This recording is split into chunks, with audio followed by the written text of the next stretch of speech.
Hello net JRF economics aspirants.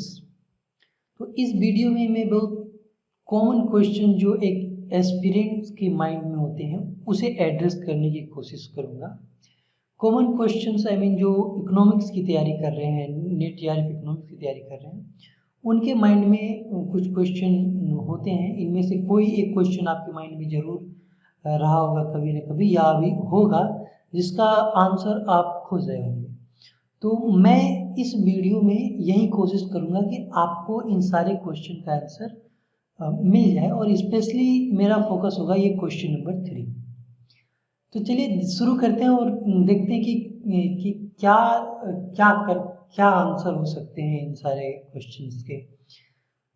अब मैंने भी नेट का एग्ज़ाम दिया हुआ है, और मैंने भी 2019 में जो मैंने एग्ज़ाम दिया था तो मैंने 73% इकोनॉमिक्स में पाया था। उसके बाद मैंने एग्ज़ाम नहीं दिया क्योंकि मुझे रिसर्च में जाना नहीं था। बस ये एक अटेम्प्ट था कि नेट निकालना है एमए करने के बाद, ऐसा लोग सोचते हैं, तो उसी चक्कर में मैंने दिया था और 73% आया था। और फिलहाल मैं गूगल टीचमेंट क्लासरूम में नेट जेआरएफ इकोनॉमिक्स की तैयारी कर रहा हूँ, जिसे आप ज्वाइन कर सकते हैं। अगर आप टीचमेंट क्लासरूम के मेंबर नहीं है तो डिस्क्रिप्शन में मैंने सारे डिटेल्स प्रोवाइड करा दिए। तो सबसे पहला क्वेश्चन होता है, किसी भी एस्पिरेंट के माइंड में जो पहली बार नेट देने जा रहे हैं, is clearing net in economics difficult? क्या ये डिफिकल्ट है? तो मैं इसको स्ट्रेट फॉरवर्डली कह सकता हूँ कि ये डिफिकल्ट बिल्कुल नहीं है। सिंपली आप 2012 से लेकर 2020 तक के प्रीवियस ईयर पेपर उठाइए और जितना हो सके आप उसे याद कर लीजिए। मैं यहाँ कर रहा हूँ याद कर लीजिए, मैं आपको समझने की बात अभी नहीं कर रहा हूँ। अगर आपने इतना याद कर लिया, आपने 2012 से 2020 के क्वेश्चन अच्छे से पढ़ लिए, मैं कहीं से पूछूं तो 90% चांस है कि आप सही उत्तर देंगे। तो इसका मतलब है कि बहुत ही आसानी से आप नेट इकोनॉमिक्स क्लियर कर लेंगे, यानी कि 60 के अराउंड आपका पेपर 2 में स्कोर आ जाएगा, जो कि नेट एग्ज़ाम क्लियर करने के लिए ज़रूरी भी है। स्पेशली जो लोग जनरल कैटेगरी के हैं उनको 60+ चाहिए होता है, तो वो क्लियर कर लेंगे। तो इसकी बहुत ज़्यादा प्रोबेबिलिटी है, मैं कह सकता हूँ कि 90% प्रोबेबिलिटी है जनरल कैटेगरी की कि वो भी क्लियर कर लेंगे, अगर वो सिर्फ प्रीवियस ईयर पेपर 2012 से 2020 तक करके गए हैं। तो ये बहुत ज़्यादा कोई टाइम टेकिंग नहीं है। अगर आप 10 से 15 दिन प्रीवियस ईयर पे बिताते हैं तो ये कवर हो जाएगा। आपके पास आंसर की होनी चाहिए उसके, तो इतना नेट एग्ज़ाम निकालने के लिए सफिशिएंट है। अब बात आती है जेआरएफ की, कि तो चलिए नेट तो डिफ़िकल्ट नहीं है, तो क्या जेआरएफ डिफ़िकल्ट है?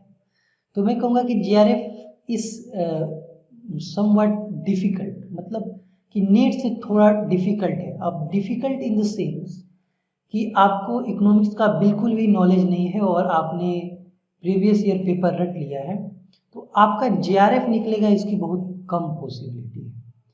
जेआरएफ निकालने की भी स्ट्रेटेजी वही है कि आप 2012 से 2020 तक का जो पेपर है, मैं 2012 से 2020 तक की पेपर की बात इसलिए कर रहा हूँ क्योंकि जो अगला एग्ज़ाम होने वाला है वो 2021 का होगा।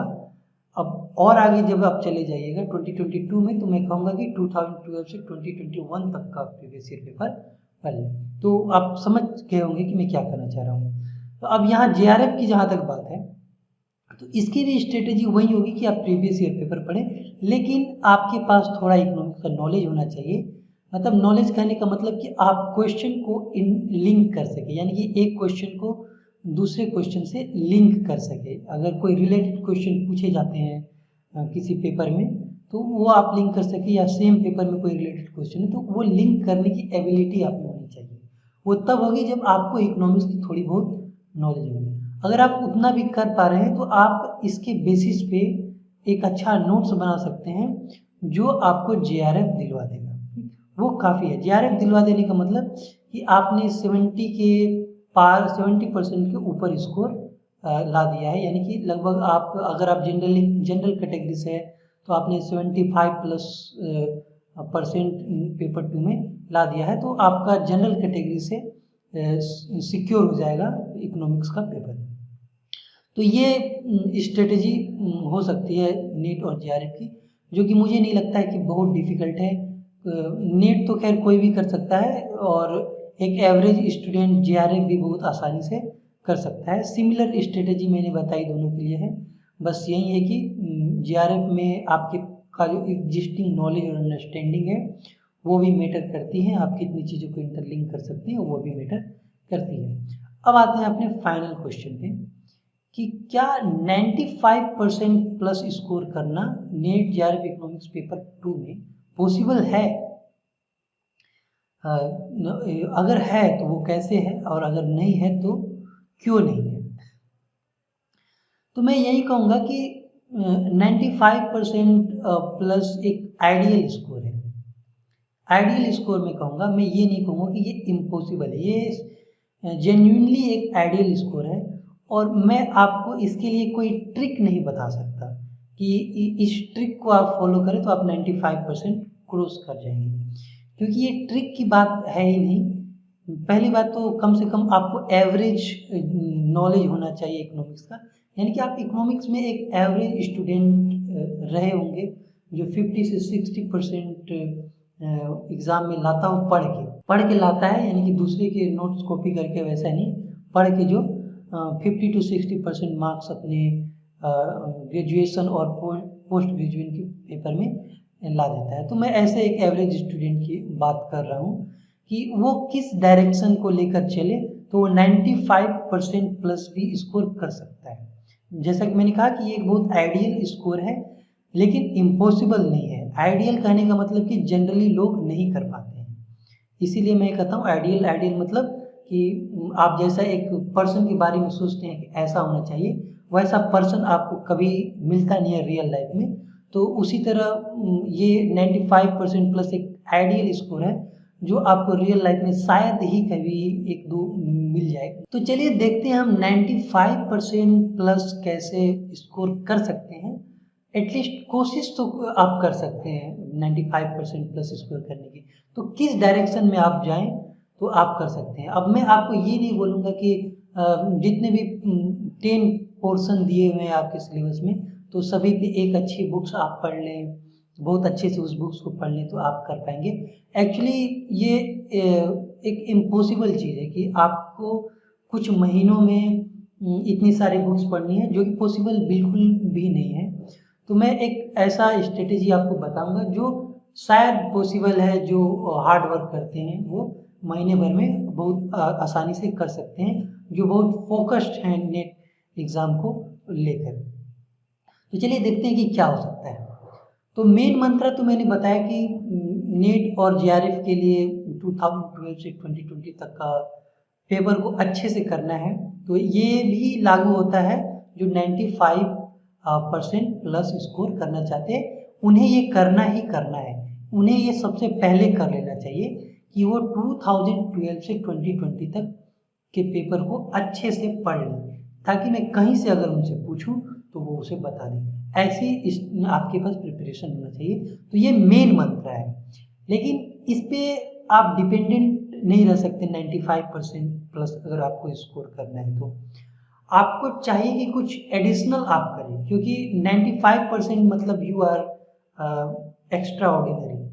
आई थिंक इकोनॉमिक्स के एरिया में आप कुछ एक्स्ट्रा ऑर्डिनरी है, तो आपको कुछ ऐसा एक्स्ट्रा ऑर्डिनरी करना भी पड़ेगा, तभी आप ये एक्स्ट्रा ऑर्डिनरी चीज़ें अचीव कर पाएंगे। तो वो क्या स्ट्रेटेजी हो सकती है, आगे देखते हैं।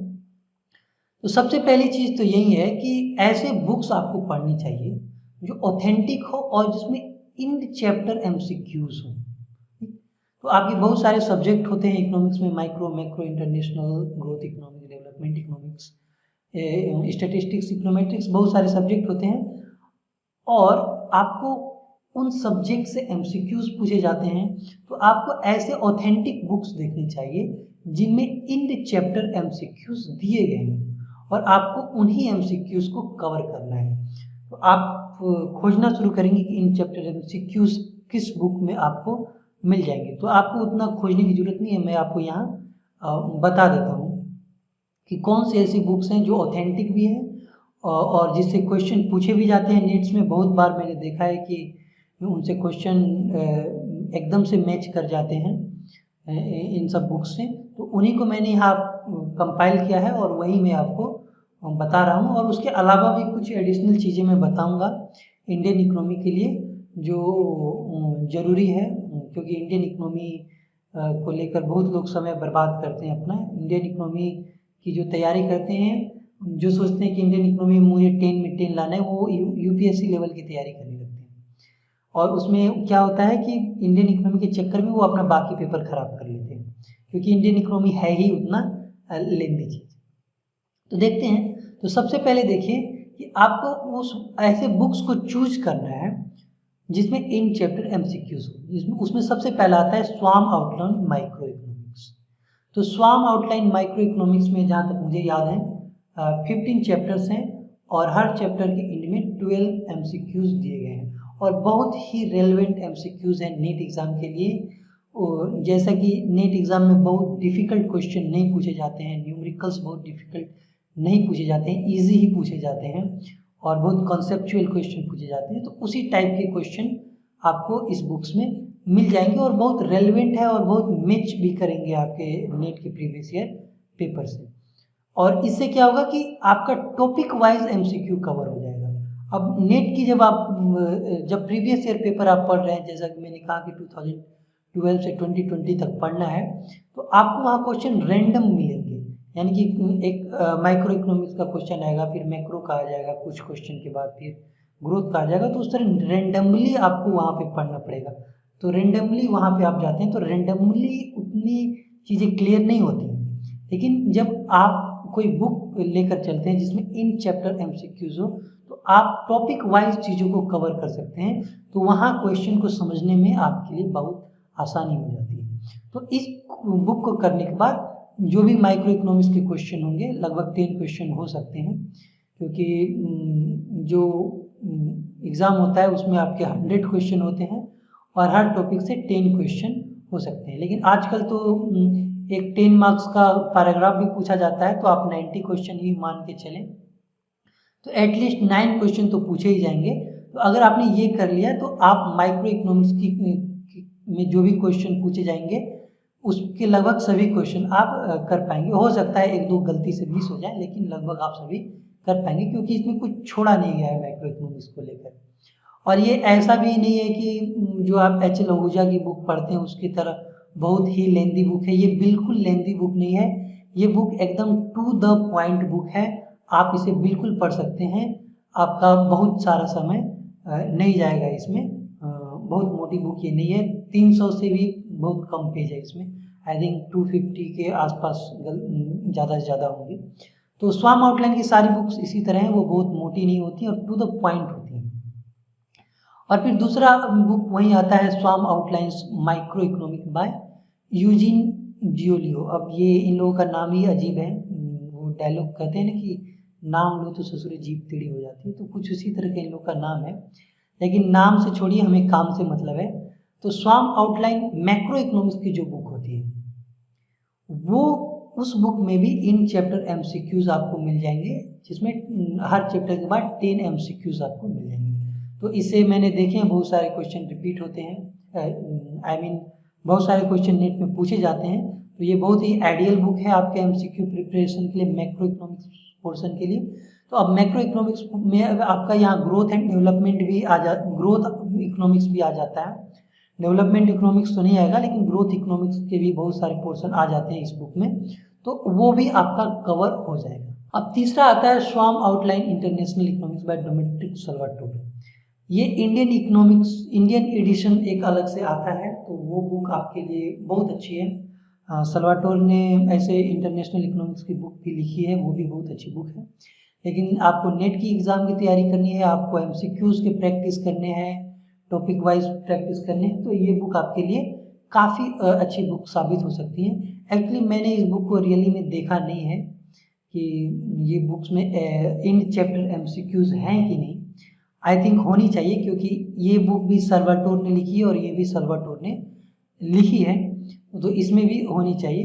अगर हो ये मैं आपको, अगर आप टीचमेंट क्लासरूम के मेंबर हैं तो मैं आपको बता दूंगा। और अगर आप टीचमिंट क्लासरूम के मेंबर हैं तो हम आपको एमसीक्यू प्रैक्टिस कराते रहते हैं और सारे एमसीक्यूज इन्हीं बुक से रहते हैं जो बुक्स मैं आपको यहाँ पे बता रहा हूँ। तो ज़रूरी नहीं है कि आप इन बुक्स को परचेज करें, आप सिंपली टीचमिंट क्लासरूम के मेंबर हैं तो ये चीज़ें हम आपसे प्रैक्टिस जरूर कराएंगे, आप प्रैक्टिस करें और जहाँ भी कन्फ्यूजन होता है वो आप क्लासरूम में पूछ सकते हैं। अब आता है कि ये तीनों चीज़ तो आपने कर ली कि माइक्रो इकोनॉमिक्स का लगभग 10 क्वेश्चन आप इससे हो जाएगा, इससे भी लगभग 10 क्वेश्चन आप कर लेंगे, इससे भी लगभग 10 क्वेश्चन कर लेंगे, यानी कि 30 में 28 to 29 आपका सिक्योर हो जाएगा। और अगर आपने इसके सारे एमसीक्यूज को कर लिया है इन तीनों बुक्स के थ्रू, जो कि बहुत ही अच्छा स्कोर है। आप अगर आप 95% प्लस टारगेट करके चल रहे हैं तो अब आता है कि स्टैटिस्टिक्स के जो क्वेश्चन पूछे जाते हैं उसके प्रिपरेशन हम कहाँ से करें। तो फंडामेंटल्स ऑफ मैथमेटिकल स्टैटिस्टिक्स करके एक एससी गुप्ता और वीके कपूर की बुक आती है जो कि इंडिया में बहुत ज़्यादा पढ़ी जाती है। अब ये एक बहुत ही मोटी बुक है तो पूरी बुक आपके लिए रेलेवेंट नहीं है, कुछ चैप्टर ही आपके लिए रेलेवेंट है, तो उन्हीं चैप्टर्स के इन चैप्टर एमसीक्यूज आप कर लेते हैं तो आपका स्टैटिस्टिक्स वाला जो पोर्शन है बहुत अच्छे से क्लियर हो जाएगा। इसमें प्रोबेबिलिटी वगैरह सारी चीज़ें दी हुई हैं तो बहुत अच्छा प्रैक्टिस आपका हो जाएगा। तो यहाँ पे स्टैटिस्टिक्स के क्वेश्चन आपसे नहीं छूटेंगे और स्टैटिस्टिक्स में जो क्वेश्चन होते हैं बहुत ही स्ट्रेट फॉरवर्ड क्वेश्चन होते हैं क्योंकि उसमें ये बहुत ही ऑब्जेक्टिव पेपर है, क्योंकि मैथमेटिकल है तो ऑब्जेक्टिव होगा ही। तो इसमें अगर आप करके जाते हैं तो आई थिंक कोई क्वेश्चन आप मिस नहीं करेंगे। और जहाँ तक टीचमेंट क्लासरूम की बात है, जैसा कि मैंने आपको बताया कि हम ये सब चीज़ें कराते हैं वहाँ पे, और जो नहीं कराया वो कराएंगे एग्जाम के पहले, हम सारी चीज़ें करा देंगे। अब उसके बाद आता है basic econometrics by Damodar and Gujarati. इस बुक में भी इंड चैप्टर एमसीक्यूज आपको मिल जाएंगे, बहुत सारे एमसीक्यूज हैं। तो जो भी चैप्टर रेलेवेंट है आपके सिलेबस के अनुसार उस चैप्टर के इंड चैप्टर एमसीक्यूज आपको इस बुक से कर लेने। और ध्यान रहे ये जो इंड चैप्टर एमसीक्यूज है आपको इंडियन एडिशन बुक है बेसिक इकोनोमेट्रिक्स की उसी में मिलेगी। जो इंटरनेशनल एडिशन बुक है जो पीडीएफ वर्जन में भी अवेलेबल है उसमें आपको इन चैप्टर एमसीक्यूज नहीं मिलेंगे। आपको जो बेसिक इकोनोमेट्रिक्स की इंडियन एडिशन की बुक आती है दामोदर गुजराती की और भी कुछ ऑथर्स हैं उसमें, उनकी जो बुक्स आती है उसमें इन चैप्टर एमसीक्यूज बहुत सारे होते हैं। तो वो एमसीक्यूज अगर आप कर लेते हैं तो इकोनोमेट्रिक्स के सारे क्वेश्चन आप बहुत ही आसानी से कर पाएंगे। मैं यहाँ बिल्कुल नहीं कहूँगा कि आपका एक भी क्वेश्चन मिस होगा, क्योंकि उतने टेढ़े क्वेश्चन पूछे ही नहीं जाते हैं कि आप इसके एमसीक्यूज करने के बाद भी मिस कर देंगे। तो ये भी आपका कवर हो जाएगा, यानी कि इसमें भी मान लीजिए कि लगभग 10 के अराउंड, इसमें भी लगभग 10 के अराउंड क्वेश्चन आपके कवर हो जाएंगे। ये दोनों एक ही में होते हैं तो यानी कि दोनों मिलाकर 10 के अराउंड क्वेश्चन आपके कवर हो जाएंगे। तो अभी तक मैंने बताया कि 40 क्वेश्चन आप बहुत ही आसानी से कवर कर सकते हैं इन सारे बुक्स के। मतलब ये 40 में बता रहा हूँ कि बहुत ही श्योरिटी के साथ कि आप श्योर हैं कि 40 क्वेश्चन इन सब्जेक्ट से अगर आए तो आप 38 39 सही करके आएंगे। ये इस तरह की स्ट्रेटेजी मैं आपको बता रहा हूँ, क्योंकि इसके बाहर क्वेश्चन पूछे इसकी कोई पॉसिबिलिटी मुझे नज़र नहीं आती। गलती से एक दो क्वेश्चन बहुत डिफिकल्ट पूछ दे, जैसे कि क्रोनोलॉजी पूछ दिया उन्होंने कुछ अजीब टाइप का, या फिर कुछ ऐसा टॉपिक ले लिया जो शायद किसी यूनिवर्सिटी में पढ़ाया भी ना गया हो, कभी कभी होता है ऐसा, उसी को आप मिस करेंगे, बाकी आप बहुत आसानी से कर लेंगे।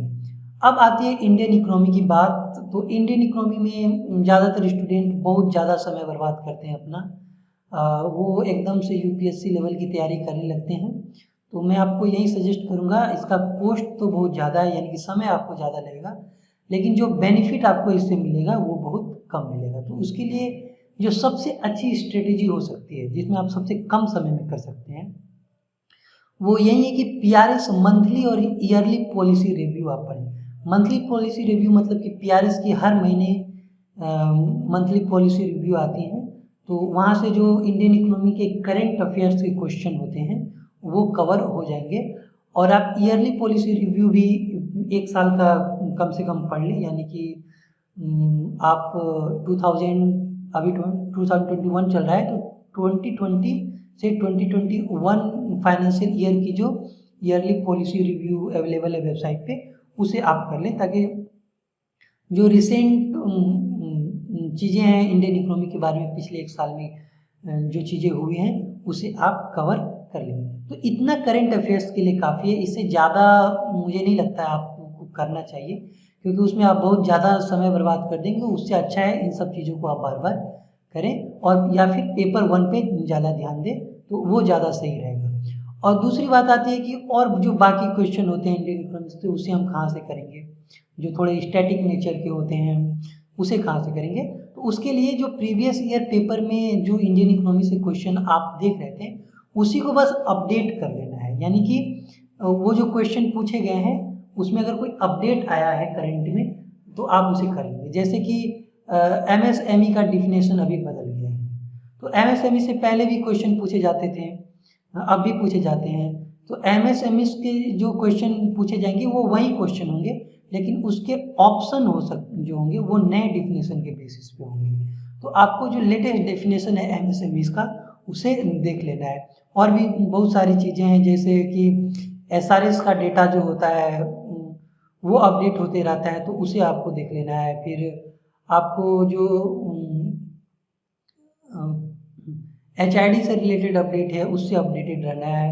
वर्ल्ड बैंक IMF में इंडिया से रिलेटेड कोई अपडेट आया है तो उसे आपको देख लेना है। ये कुछ चीज़ें हैं जो आपको अपडेट करनी है। आपको पूरी इंडियन इकोनॉमी की बुक लेकर नहीं बैठना है, जिसको आप शायद एग्जाम से पहले पूरा तो नहीं कर पाएंगे, और कर भी लेंगे तो भी आप क्वेश्चन का आंसर नहीं दे पाएंगे। आप सिंपली इंटरनेट का यूज करें, प्रीवियस ईयर पेपर लें और इंटरनेट का यूज करके जो क्वेश्चन प्रीवियस ईयर पेपर में पूछे गए हैं उन्हें आप अपडेट कर लें।